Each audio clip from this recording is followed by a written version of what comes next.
Welcome in. This is part 3 of our kickoff series. We're doing short mini webinars every week, just about a different topic with questions that we've heard, challenges we've heard with anyone facing or planning virtual kickoffs. But it can also apply to any sort of internal event you're running. All hands, product launches, these topics are kind of pretty universal.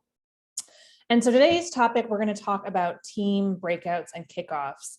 We thought of this session because something we often hear, and I think Matt and I both have personal experiences with this, is that a challenge in kickoffs is often you get so pumped and excited and there is so much information shared and it's a wonderful experience, and then it ends and you're not exactly sure what to do from there.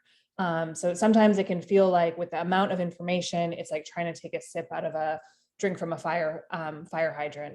And there's just a little bit too much. And so I think just from our personal experiences, we've often talked about like, how can we help people, employees, make what they hear really actionable and take it home and what they want to do with that information. So we're going to talk through some strategies around that today. I'm Lindsey Schiller. I'm the head of growth here at Philo. And I have Matt Compton, co-founder and CEO of Philo. And so Matt, just with that, after setting that kind of stage, what is your perspective about that challenge? Like, does that resonate with you, or how would you frame that? Yeah, I mean, I think you said it exactly right. One of the biggest issues, and this is our soapbox all the time, right? One of the biggest issues, especially in virtual, I think we mentioned in a previous webinar, kickoffs are very near and dear to my heart. I spent multiple years running them in previous companies where they were in person when I ran revenue ops. And we would have, like, day 1 would be main stage presentations, and day 2 was all about certification and enablement and deep dive breakouts. And then day 3 were teams getting the opportunity to get together on their own. Each one would get a actual room in a resort or a hotel or a convention center or wherever we were having these. And they got an opportunity to spend time together and collaborate. And you go virtual. And not only is like, okay, we have just a bunch of stuff to tell people, the part around interaction just falls away, and just most people are sitting there and they're looking at their screen and they're having to watch, and at most they can type and text, and it just doesn't need to be that way. So how do you bridge really from the message, which is really important at the high level, down to actionability with the people in the front lines who are directly out engaging with customers, prospects, internal teams working through hard problems? How do you help give them the opportunity to think about bridging that from the top level down, so that when they walk out, they feel like it really resonates with what they need to do? Yeah, cool. So why don't we try to answer a bit of that? Like, how would you actually structure these sessions? Or if you were a planner, who would you have involved? What would you kind of task them to do? Or what would you kind of set the agenda as for them? Yeah, I mean, there's kind of 3, it's a great question. There's 3 things I think through, right? Who is involved and who's leading it? What are you actually doing during that time?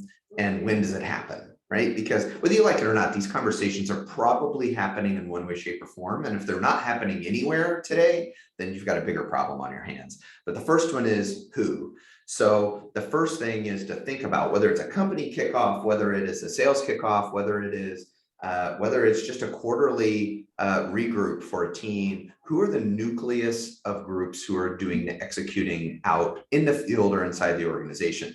So for us, when it was a sales kickoff, those were our individual sales teams. So we would have a room for not just North America new business, but we would have North America new business East, which is a team of 6, 7, 8 sellers with a manager and then a support system that sits around them.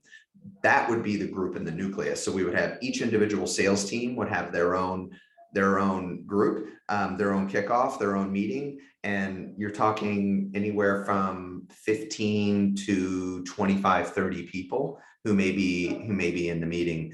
We've done others where we've ran a few kickoffs that are more company kickoffs for a company like Cox.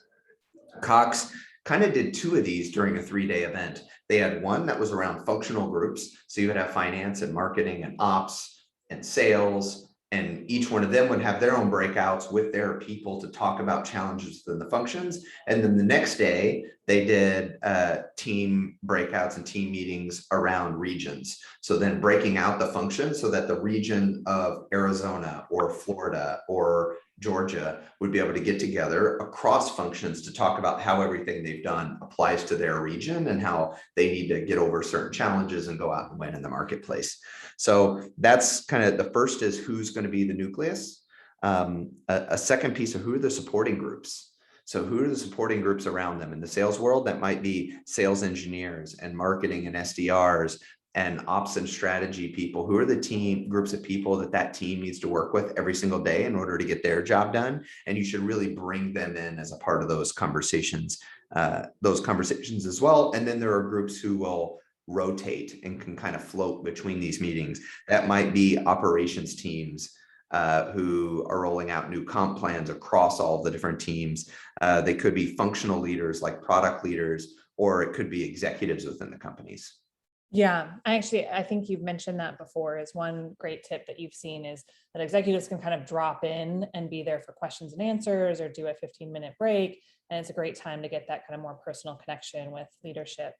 So I guess a follow-up question is just kind of structuring these and the programming. Have you ever seen people set out like, here's a deliverable for, this is what you should kind of come back, or how much would you structure these? I'm someone who very much likes to know if I'm going to give people a breakout, I want to know kind of what they're coming out of it with. Have you ever seen customers kind of give deliverables for that session, or how does that play out? Yeah, I always recommend giving direction, not prescription, right? Because every team's different. Every team can have its own subculture within your company. Every team can have their own challenges. Every team can have their own things that they're working through, whether they be other groups that they're challenged with. So give them the freedom within a framework to be able to make it unique to them for what their team needs. Now with that, I would definitely give some direction. So put the leaders of each of the teams in charge of these breakouts. Let them know, look, your job at the beginning is to be the bridge and to form the bridge between the high level direction strategy of things that happen on the main stage down to what your team really needs in order to win, execute, and hit your goals into next year. So we expect you to own the breakout or the team breakout. We expect you to stand up at the beginning and present to your team your view on what just happened at the beginning part of the kickoff and how it pertains to each one of them, and then put it in get each one of the individual contributors involved. A lot of them have spent a day, a few hours, multiple days sitting watching content. This is an opportunity to put the onus on them, have them get up, talk about, spend a few minutes. It could be a single slide reflecting on what has happened for them personally over the last year. If you're a sales rep, how did they perform over the last year? Did they hit their goals? Talk about things that are going well. Talk about things that you're struggling with. Talk about things that you need additional support from other groups in order to get your job done and win. And then have a section on looking forward. What does your current pipeline look like? How do you plan on taking new products that were launched or new messaging and applying it to your pipeline? What are your goals and how are you going to hit those goals? Who are you working with in order to do that? And give an opportunity for those supporting functions to talk to, whether it be a sales engineering leader or an SDR leader, or having operations come in and present new comp plans that have been rolled out and make sure you get an opportunity to answer questions. So I like to give that framework, leader owning it, individual contributors involved, and supporting functions, and then let each leader customize it how they need. Awesome. Yeah, that helps so much in terms of like visualizing what they're actually doing. Tips on how long should these sessions be? Because this could get kind of intensive, and like the obvious answer is it kind of like varies. It could be like a more workshop style and longer or shorter, but I don't know, is there things that you've seen that you think work well in terms of putting this in the overall kickoff event with a certain time component? Don't make them too short. There's a tendency of people who are organizing these events to say when there are things that they don't have complete control over, that, okay, we're going to do a breakout. How much can we really carve out as a part of the agenda? So maybe we can carve out 45 minutes or an hour and a half, and then they start getting eaten away as people want more time. Next thing you know, the teams have 30 minutes and you just can't accomplish anything useful in 30 minutes. So we would always segment out a day. The last day, it was usually half the day, because the second half of the day when you were in person gave an opportunity for people to travel and get back home. But you give them half a day, and that was very protected time. You are not going to cut into that time. Each team gets 3 to 4 hours, which gives an opportunity to really dive deep into challenges. Very similar. These take a form very similar to what a QBR would look like as teams get together every quarter and recap the quarter.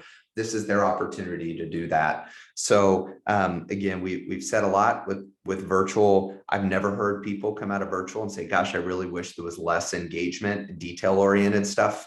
But we've heard a ton of times people coming back and saying that just wasn't enough time. So that's my guidance there. I like to give at least 3 to 4 hours. They'll be able to take breaks. They can organize it however they want, but give them that time.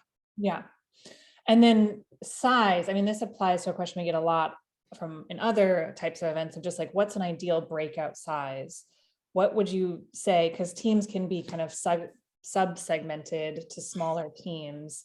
Is there an ideal size, or how big or large would you have a session?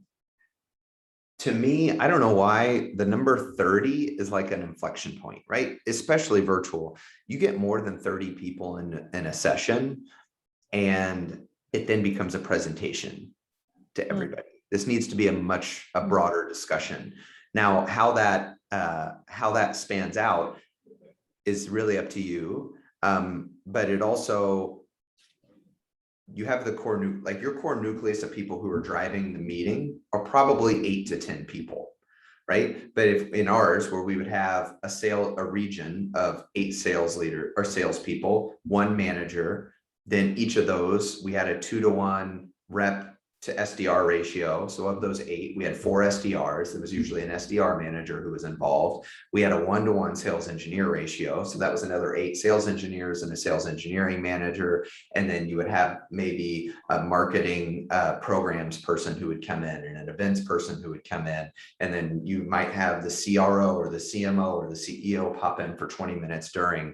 But once you get, that usually adds up to somewhere between 20 and 30 people. You get above 30 and people just don't have the ability to speak up. You have a bit of an advantage. Most of these people work with each other every single day and have closer relationships, so they're more comfortable with it. But I think it's a pretty good size.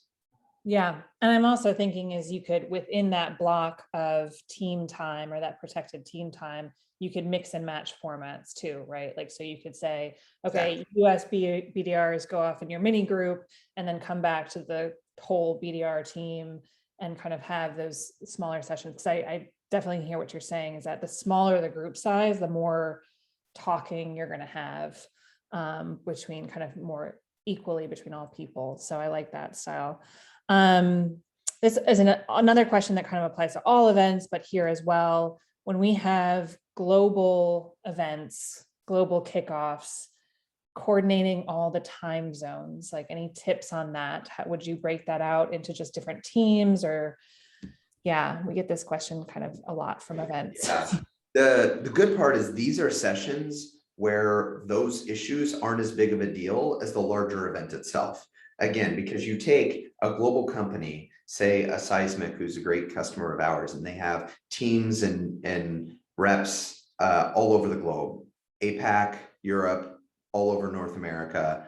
And you bring everybody together and you have to try to figure out how do we satisfy all those time zones. But now what you're doing is taking 800 people or 1,000 or however many may exist up here, and you're breaking it down into groups of 20 to 30 people. Those are usually very regionalized anyway. So you have teams in APAC and they work with support teams in APAC, and teams in Europe and they work with support teams in Europe. So you're not going to be able to have all of these the exact same time. But if you think about, hey, you have half a day, then just give them, set up the structure. This is something Philo does very well. Set up a structure for them to engage within where they can see each other, and then executives know if I want to engage with those teams, they're going to be running meetings for a whole 24-hour period. But at any point in time, I've got 20 minutes between. I can jump in, see the teams, jump between the conversations, add some perspective, answer some questions, and then move on. So have them in whatever time is most comfortable for those teams themselves. Amazing. Any other kind of like last tips or general advice for approaching this programming? The only thing I would have is people always ask, where do you fit this in the agenda? Yeah. For us, it was always the last thing, right? Because what you've done is now you've gotten your messaging out, you've gotten the vision for the year, next year, you've got a theme if you put it in place, you've been inspired with guest speakers who have come on board. Hopefully you've had some breakout sessions and peer-led sessions like we talked about in the last webinar that we had. For this one, make it last. This is the time for them to take everything they learned over 2 days, heard over 2 days, and really apply it to what they're going to do coming out of the meeting. So what are they going to do tomorrow when they wake up and their schedule is not taken up by a kickoff? So we always like to wrap it with these. Awesome. Well, I think we'll end it there unless you got any other last things. We've got more sessions coming up on, again, just different components of kickoff. So we'll be talking about networking. We're bringing in some guest speakers like Kyle Lacey, who's going to talk from a marketing perspective on these events. So stay tuned for more. And thank you so much, Matt. Can't wait. Thanks so much, Lindsey. Thanks. See you soon. Bye.